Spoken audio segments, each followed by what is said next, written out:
The best salespeople in the world are the ones who do it without you even noticing. Everyone's a salesperson, especially if you're an entrepreneur. In the I'm Not Salesy podcast, join me, Cassie McKenzie, and my fabulous guests as we dive into the top strategies, mindset, and energetics around sales and money so that you can hear more, yes, I'm in, instead of crickets or getting ghosted. So if you're ready to fully book out your programs with aligned AF clients and have people chasing you down in your inbox, asking how to work with you, then subscribe to this podcast today and become not salesy too.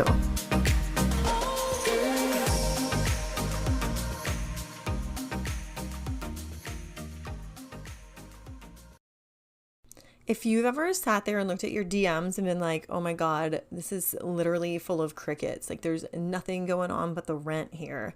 And you're like, oh my gosh, what does it take to actually have an inbox full of people wanting to work with me, having leads coming to me every day, having people saying, send me the link, and really have these results that you see other people having, and you just like think that there's something wrong with you because you're not getting it. If this is you, then listen up. I have the most amazing way to work together.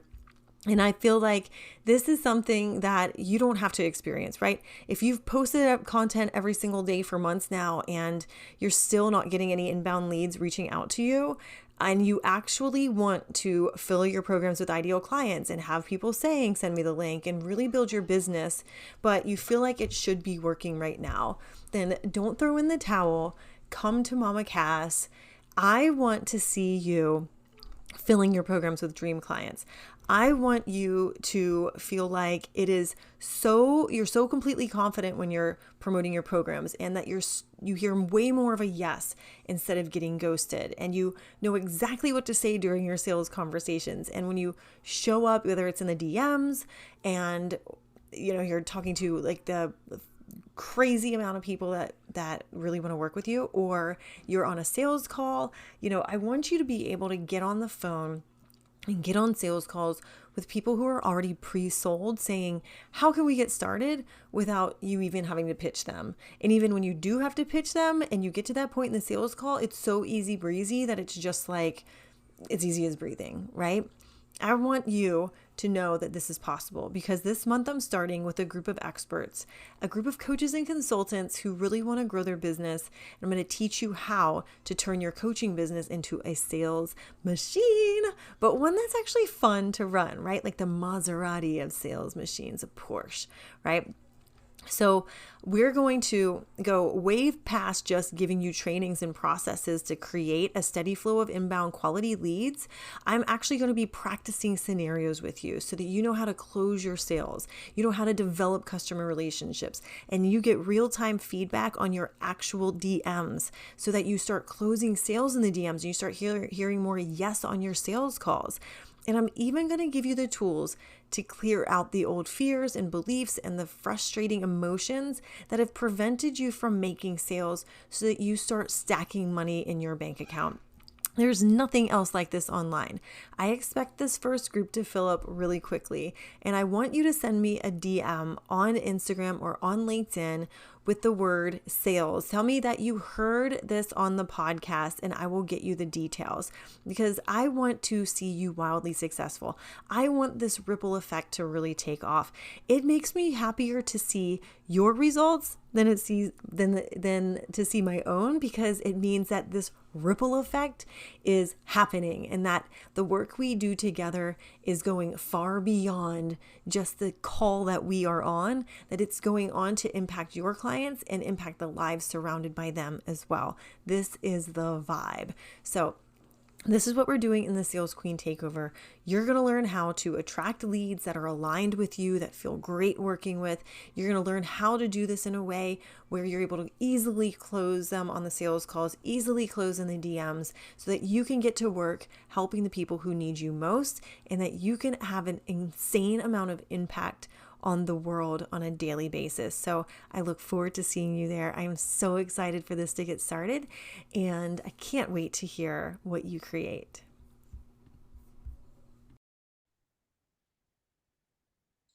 Welcome back for another episode of the I'm Not Salesy podcast. I am Cassie McKenzie, your non-salesy sales coach, and I'm so excited because I have a really fun guest today.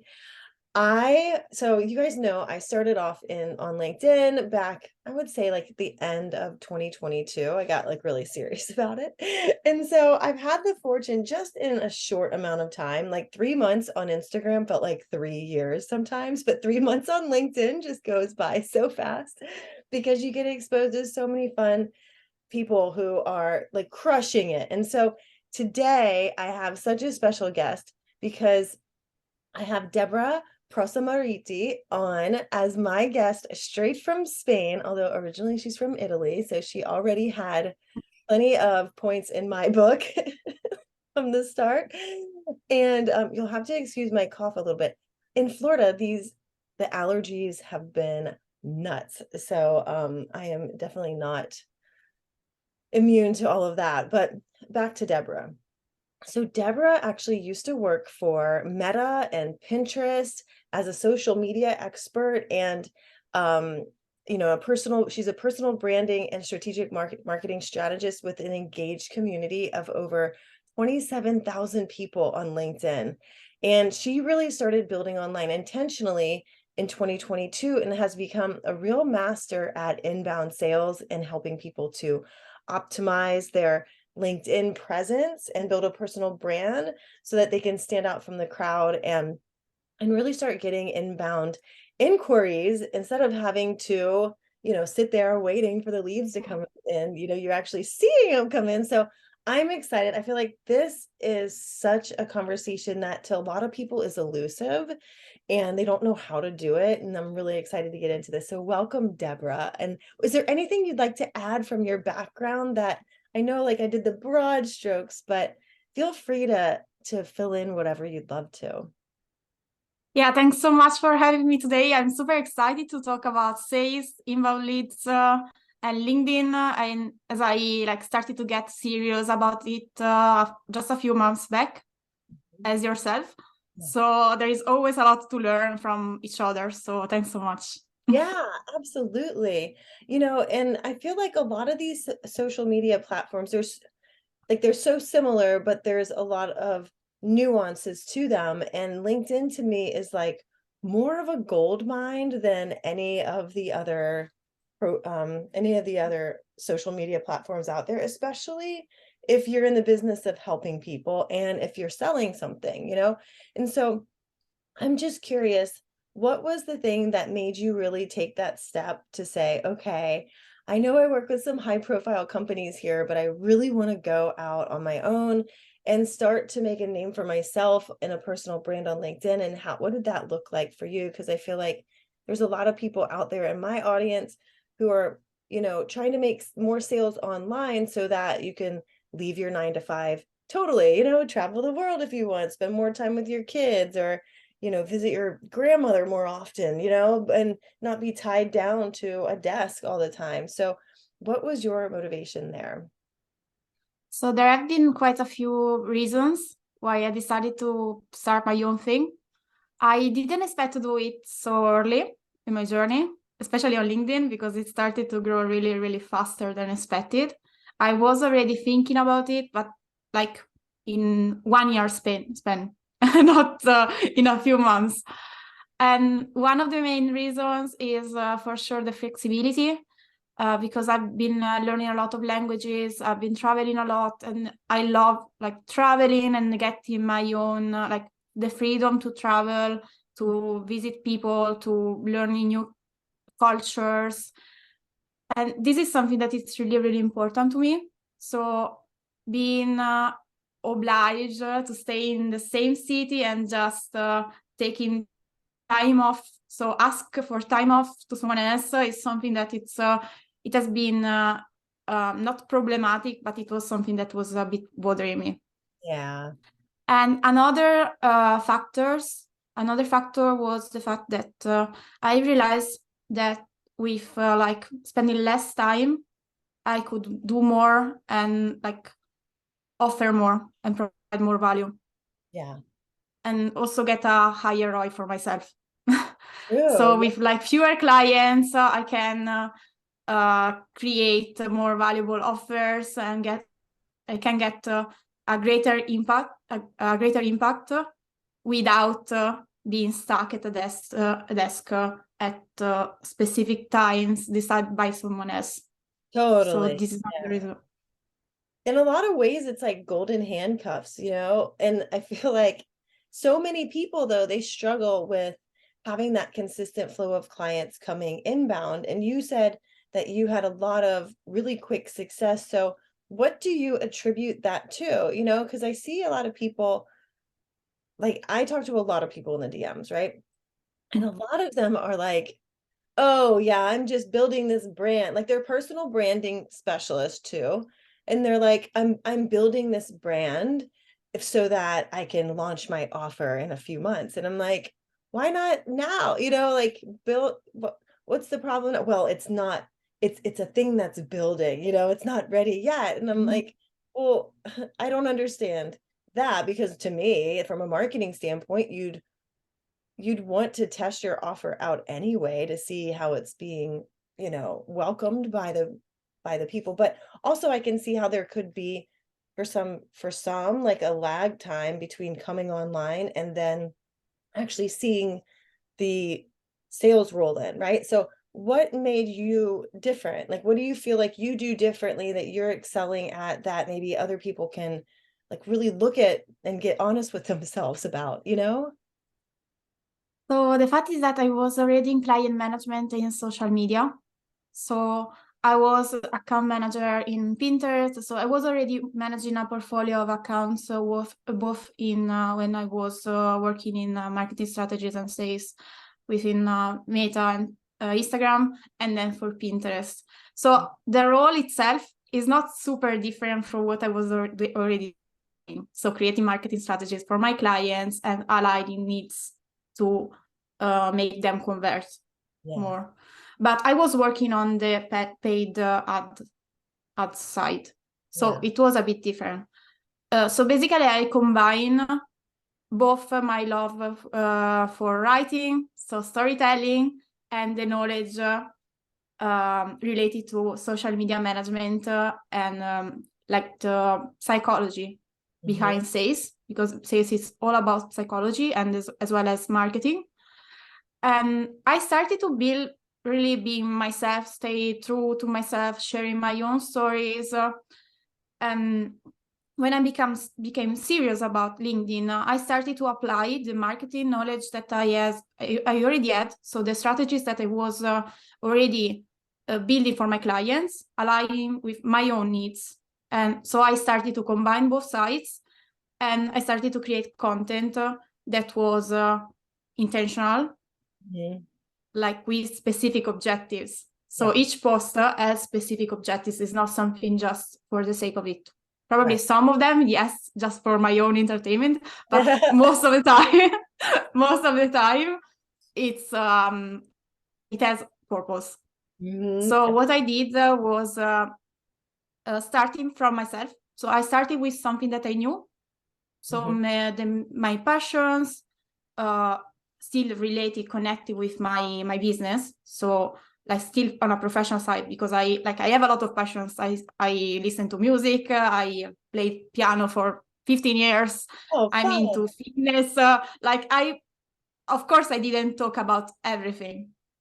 I chose the topics that were aligned, and I decided to bring the like main pillars that were like it was also it was something that my ideal clients care about.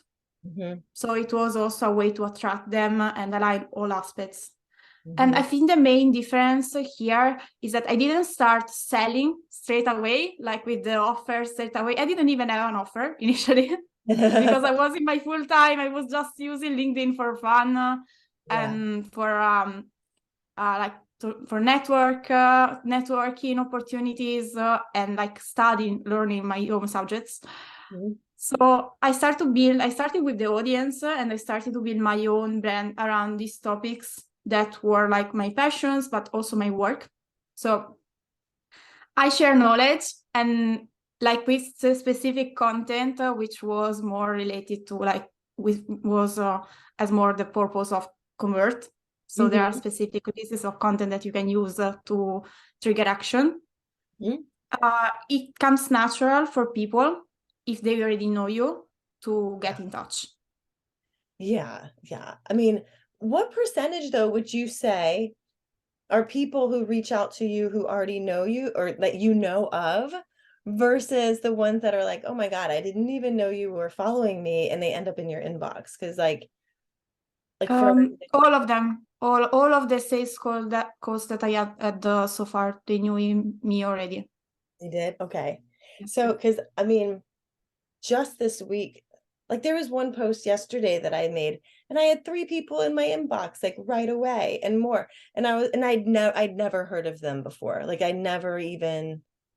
had not interacted at all, like did not know they exist. And I think that's the magic of social media. It's kind of like, I always say it's like being in the grocery store, right? And you're buying bananas, and it's like, so people just look at the likes, and they look at the engagement, or they look at the look at like your what do you call it, like the likes and the comments and stuff like that. They just look at the things that you can actually see. And this is where like manifestation comes into place too, right? It's like dating. That's true.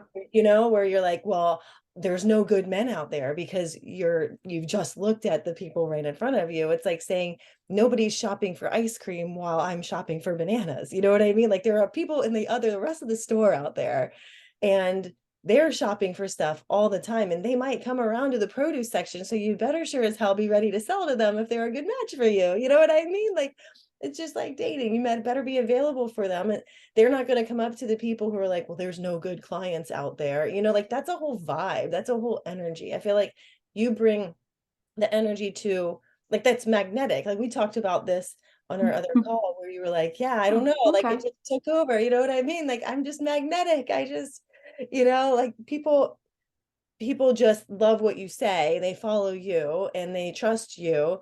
And I feel like that's where some other people are missing out. They're almost like, there's like a laid back energy, or there's like a desperation energy. You know what I mean? Like lean forward, laid back. And you're like, to me, it's just, people are going to buy when people are going to buy. If they want to buy from you, that's great. If not, then like no biggie. There's plenty of other fish in the sea, So, but for you tapped on like the specific strategies that you were using at the beginning. Like you're very specific about the types of content, and that there are types that will convert better than that, or like have that goal of converting. I don't want to say they convert better than others, because not every piece of content is put out there to convert something, right? So, but what would you say, like, can you speak to that a little bit? Like, what are the types of content that are specifically for conversions? How can people identify those and start to use those more?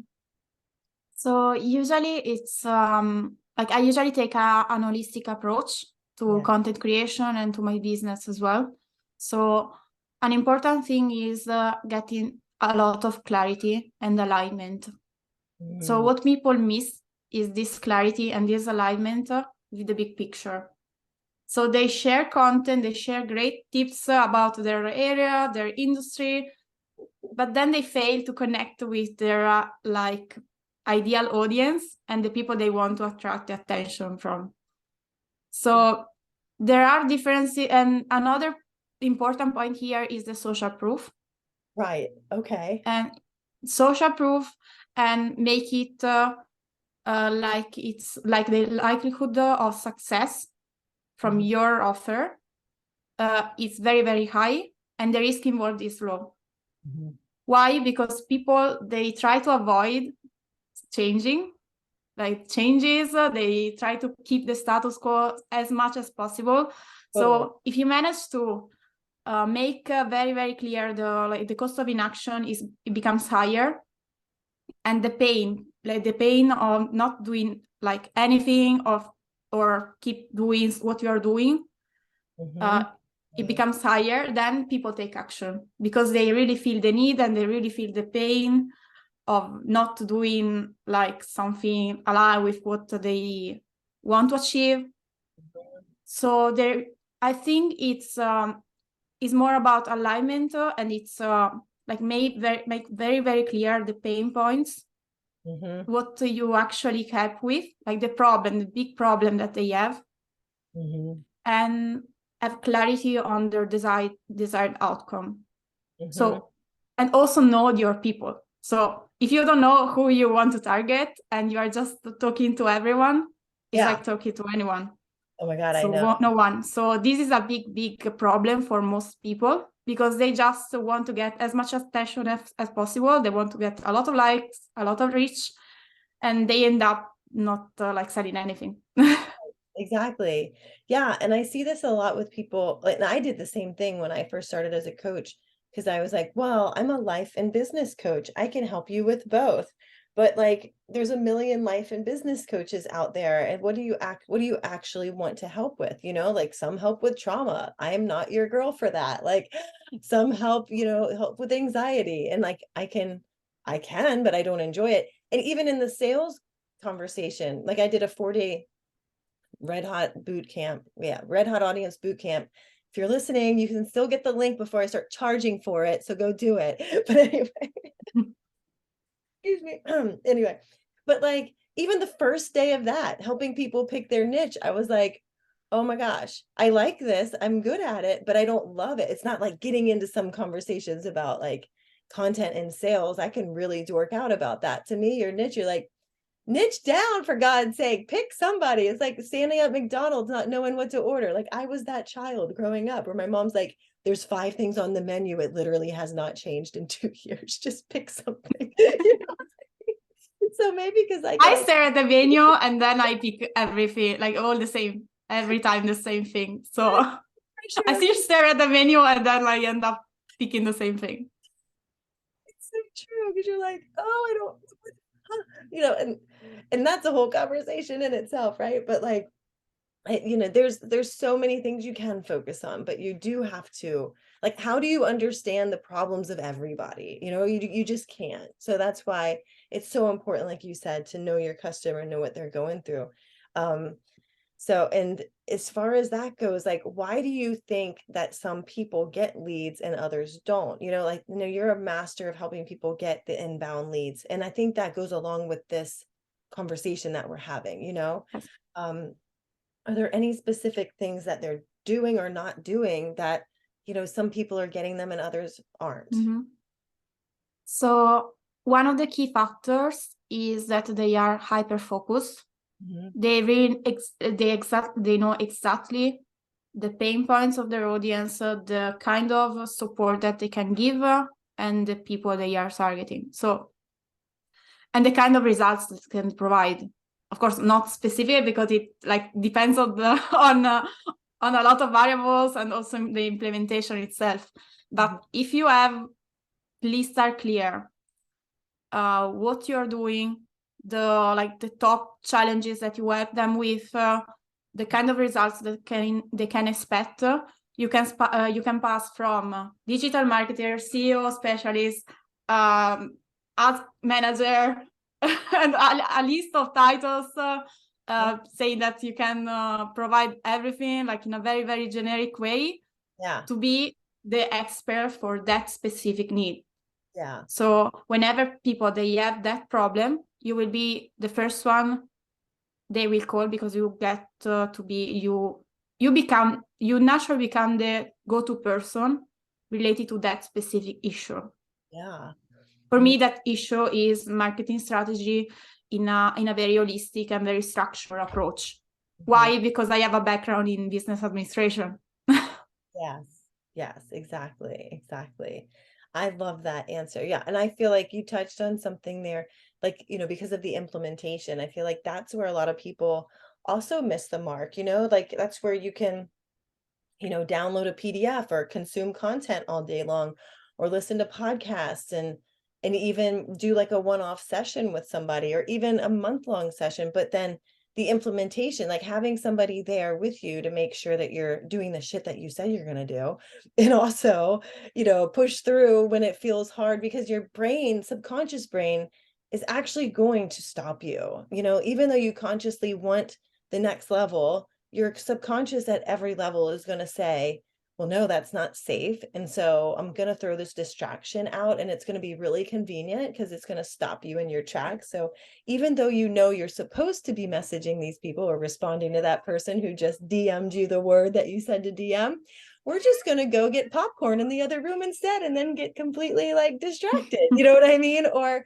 put it off for 2 weeks, or go in extreme cases, like, just completely burn out. You know what I mean? And so I feel like that implementation piece it's so important to have like, that's why I feel like it's so important to have a coach and have a mentor, because there are so many Yeah, times in absolutely. my career, yeah, like even in when I was working in corporate, but also when I've been a coach, that I've wanted to stop, and I've been like, oh my God, this is so hard. I can't believe it. But it's just hard because it's new, It's just Mhm. hard because it's scary, and your brain thinks it might be scary to have the success you want. It's such a mind fuck. It's crazy. Like, it's so crazy, but like it's literally so true. So, Yeah, the accountability part is it plays a big role. um, I agree. So, okay. What, as far as like, you've got like a huge following on LinkedIn. I love it. So, do you find that, like, uh, well, no, I want to ask this because I sent you a couple questions, before we got on, but what is the biggest thing that you think somebody can do to start getting more inbound leads if they're already creating content? Like, regardless of the size of their audience, because I don't feel like there's a huge correlate. I don't, that's a whole nother topic for another minute, but like, what do you think that the biggest thing that somebody can do to start getting more inbound? Like, say it's totally crickets in the DMs. It's like, even like they might be doing outbound DM strategies, but they're not getting anybody reaching out to them. So I will start with what they know, so their business. Yeah. So if they have a lot of clarity on their ideal persona, like the buyer persona that they are targeting, the Yeah. main pillars. So I will start with an initial assessment. Uh-huh. So this is also what I'm doing with my clients. Of course, I assess their initial conditions, like their current status, Yeah. and where they want to get, but really in a specific way. Because it's not like if you just get as a goal, like get more followers, get Yeah. more views, like that is not a specific goal, Right. and you don't have anything to work on. So work Right. more on the processes themselves and the system, Mm-hmm. building a routine, but incorporate in a like replicable system in which you have actually like something to work on and it's aligned with what you're doing. Yeah. Yeah. It's not just about creating content per se, because you can even get leads from comments. Totally. Absolutely. That's So what I think it's people. more about being aligned and do the things that move the needle. It's Yeah. not like not just everything. So pause, reset, understand what you are doing, getting clarity of your business, of your offer. So having an appealing offer is very important as well, Mhm. because if your offer is not good, you can have the greatest content, but people Yeah. will not buy. Right. Yeah. So that is also another very important point. It's not just about the content. Get as much social proof as possible. So current clients, past clients, make them share their feedback and get feedback from them, because like one of the main mistakes that I was making, especially at the beginning, was not asking for like the results, the Yeah. impact that I made. So this is another important point. So keep track of all the results and the great achievements that you have for yourself and for your client, Hmm. so that you can show and not just selling. Yeah. So the Absolutely. show, not just telling, it's not just tell, it's something really important in content creation, I think. Totally. And social proof is so underrated in a lot of ways. I feel like people, even I forget to do that, because we get into this like show, but there's so many, or, like teach mode instead of the showing mode, and I feel like you hit the nail on the head there, because so I went and got certified as an NLP coach. I'm a life coach, certified, all that crap, but like, but really I wanted to learn how to use NLP with my clients to help move through like limiting blocks faster. And as a result, I'm actually here hypnosis trained. So Okay. this was a book they gave us during the training. And so I'm a hypnosis practitioner. So I create hypnoses for my clients and for like some of the groups that I do and masterminds and group programs, and for myself too. Like it's super fun. And but I was reading through this book recently because I actually had never read it when I took the course, because the course was live. But there is a whole section in here about social proof. And I was like, oh my God, I didn't even like that. It's such a psychological thing, right? It's such, Yep. your brain wants to look for and it's such a shortcut. It's a shortcut for getting people to see what's possible for themselves. And if you're not using social proof, you're totally leaving money on the table, because like people are going, my husband listens to podcasts all the time, right? And afterwards there'll be like an Amazon book that shows up, and I'm like, you listened to another podcast with another author, didn't you? He's like, oh yeah.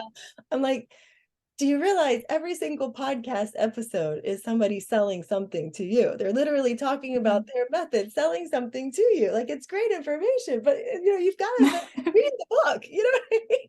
It's like, and he was like, oh, I never thought of it like that. I'm like, well, yeah, like especially, It's all psychology. yeah, especially if it's like Joe Rogan's podcast. Like, nobody's going on Joe Rogan's podcast and not selling something. Like, even Ryan Reynolds does when he goes on there. But like having somebody telling you about what they've created with their clients, and having a client say, oh my God, my life totally changed, or wow, I got so much clarity, or hey, at least that profile, the problem with my profile looking boring as hell isn't, on the plate anymore. Like, I got that one checked off. Now I can focus on just, serving clients. Like, it's so, it's like the fast track, like the Disney fast track pass. I love it. So do you have an opinion about whether like regular testimonials or video testimonials work better, or like, what do you think is like the best, I mean, I know some answers for me, some of like the most creative. We actually saw one today, or yesterday, about how to use social proof, but what are your go-tos that you love to do? So I think there should be a mix of different kind of or also formats, and it's important to align the social proof that you have should be aligned with the needs and the pain points that you like help overachieve or like overcoming Yeah.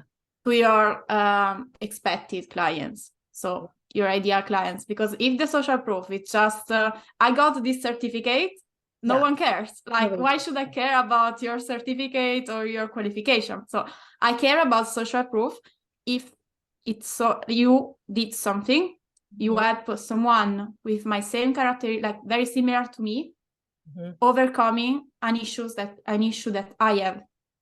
So that is the best social proof that I can see, because I see the transformation that you have you have enabled in someone else. Yeah. So if they can do that, if you can help them, like, and they have my same problem, you will probably help me as well. Totally. So I think that's an important point. In terms of video testimonials, I think they are more valuable than basic screenshots without names, like screenshot with just like reviews without names and everything, because they can be fake. That's true. So I usually prefer to know the person who is speaking. So like the videos, they need to have the name included, and you can actually find the sources. Yeah. That's an important point, because I know that like a lot of people, they fake social proof, and especially on Instagram, it's it's really scary. It is. Yeah. And also, I think it should also be natural. So messages that you get from clients or emails, of course, with their permission, Mhm. and as well as screenshot of results. Of Yeah. course, if you have matrix, it's even better because you can actually feel like share the stats. Mhm. Or even case studies, because like in the case studies you can share social proof because you have the example of someone you have worked with, for example, like the example of work, but you can also teach something. So it's not just the mere how to Yeah. do something, but it's how I did something. So you have the educational aspect, but it's combined with the promotional aspect. Yeah. So this can be very, very powerful in terms of conversions. It's like instant authority. It's crazy, like, and when Yeah. you can combine the educational with the authority, like the one I saw today or yesterday, it was like somebody had, I mean, it was like screenshots of the before and the after from the way the person had created their content before, and then the during, and then the after. And it was like such night and day, and also included what the client said after about the process working together and how easy it was. It's like, damn, that's genius. Like it's so simple. And but it's so powerful too, because I could see how people would be Yeah. like, oh my God, that person's so easy to work with, and she was able to show her personality through it too, so you're not working with like just like a wall. You know what I mean? So I love that. I feel like it's something that goes hand in hand with story selling as well, like building your authority with the stories that you tell about whether it's your brand story or your offer story, and how, like, showing your own before and after to really show other people what's possible for them too. Because I really feel like the biggest question people ask before they pay somebody to help them is this even going to work? Like, is this worth it? And yeah, there's some people who are going to just see it as an investment of like, yeah, this is an investment in me. I know it's going to work. And they go in with that kind of energy. But for others who are like, oh my God, I've tried so many things and that coach was full of shit. And I don't know if this one's full of shit too. You know what I mean? Like there's going to be that moment where they're like, oh, is this going to work for me too? I need to know that it works. And that's where it's so powerful to show that insight and to show your humanity in with it too. I'm big about adding your personality and like not looking flawless, right? Like that's what made me successful. That's what made me make 22 million in sales in 2 years. Like I had braces and a bad haircut. I looked like I was 14 years old, like I was I thought petite clothes were just for shorter people. I didn't realize they were actually tailored because you had shorter legs. But I'm like, a hot freaking mess, right? But it didn't matter because I was like, I owned it. I was like, whoops, sorry. And how can I be of service to you? You know what I mean? Like you've got so many opportunities to just be yourself and show that other people saw something in you too, and that you're there for the right reasons, right? So yeah, that's the powerful thing of personal branding, Yeah. because it's like people can relate to you. If Yeah. you just show your highlights Mhm. and you maintain much more distance, because like life is not perfect. We all know that, like, social media is just a small part of our life. Yeah. So we don't show everything. Mm-mm. But if we manage to also share the struggles, the challenges that we face, especially the ones that like we have faced like 6 months before, Mhm. Yeah. or like 1 year before starting what you're doing, for example, that can help a Yeah. lot people in those specific positions. So the like being relatable and authentic, I Yeah. think it's one of the most important factors in personal branding.